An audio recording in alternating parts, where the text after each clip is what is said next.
top 5 training camp stories. They're all open, all of them, all 32 teams. Woo. Oh, Yes, baby. sir. Let's go. Number 5 on this list of the top 5 training camp stories. It's every year. You just fill in the blanks. It's like a Mad Lib. Different proper name, same story. Same copy, same paragraph. Holdouts. Holdouts, holdouts, holdouts. Best offensive lineman for Dallas, not there. Zach Martin, not an Oxnard. Best defensive player. Defensive player of the year, don't you know? Nick Bosa. He's not in San Francisco, Santa Clara, wherever they're doing it right now. Let me get this right so it can at least be accurate. Santa Clara at the SAP Performance Facility. No Chris Jones, no Josh Jacobs. Holdouts. How long and how will it affect these guys when they get back? Because this always happens. Players hold out, and the dreaded 3 words creep in. Soft tissue injury. Yes. Usually happens to somebody who holds out. They come back. They haven't had all the reps. They haven't done this, haven't done that. They get out there, the dreaded soft tissue injury. Yep. Holdouts, always a training camp story. This training camp, no different. Number 4, how many reps for the rookie quarterbacks? Keep an eye. We already heard today Bryce Young is QB1 in Carolina. No surprise there. And C.J. Stroud will be QB1 in Houston. No surprise there. What about Anthony Richardson? The owner is, Jim Irsay has basically said everything except I want this kid to start. Mm-hmm. He's basically said this kid's the starting quarterback of the Indianapolis Colts.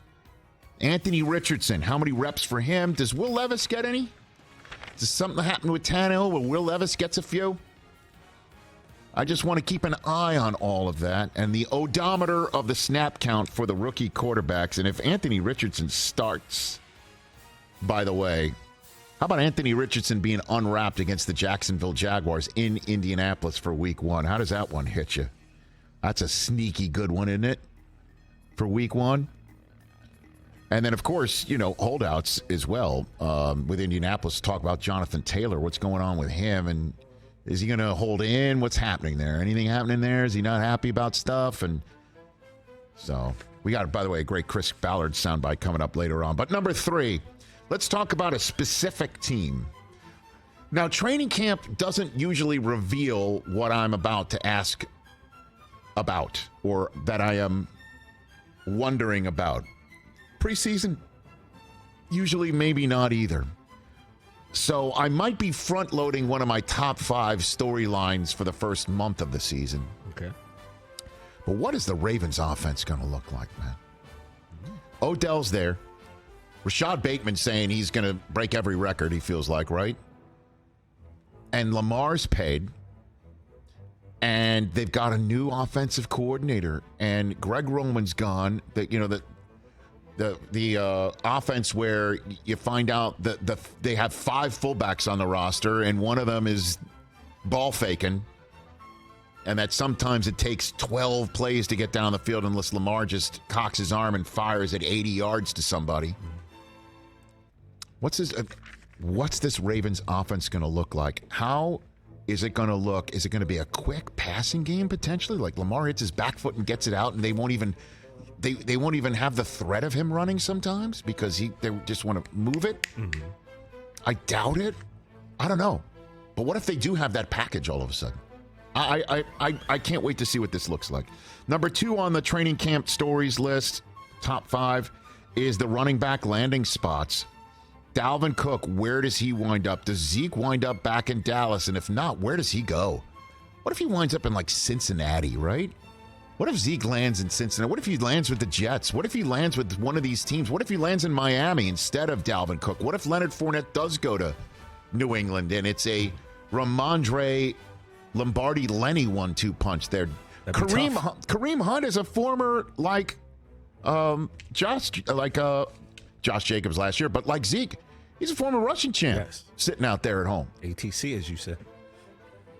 And then when one of these guys signs, does it mean because somebody got blown out? Mike Garafolo mentioned in hour number 1 that J.K. Dobbins blew out his knee in the preseason. Remember, it was Dobbins and Gus Edwards went boom, boom, back to back. Yep. So obviously these guys landing somewhere might be part of a larger storyline for a team. And number one on this list, it's so simple, it's so easy, but it appears to be already decided from what you're hearing because he's healthy and he's got no limitations. But the quarterback competition for the San Francisco 49ers is the number one training camp story for me. Brock Purdy is ready to go. Does that mean he's the guy? That's it. He won the job last year. It's over. Trey Lance, okay. He's just going to be number 3? Is that what's happening? Because Sam Darnold is going to just beat him out? Is that really what it's going to be? And what does that look like? How do we see this if Purdy has no limitations, but they're going to treat him like he's on a pitch count? And then preseason games, what happens? What if Lance comes out and like preseason game 2, which is now like preseason game 3 used to be, and just lights it up? Well, it's just preseason. Well, he was going against the ones of another team. Does that make him too? Is it possible he could potentially beat out Purdy? I don't know. I doubt it. It sure looks like it's Brock Purdy's job to lose, not win. And those are my top 5 training camp storylines for 2023. Do you think we need one more? All right. All right, we'll get one more. And I'll just come straight through the front door. We were going to do this yesterday, so we had to Omaha. We had an audible. It was the quarterback contracts, plural. Herbert's hit his. What does it mean for Burrow?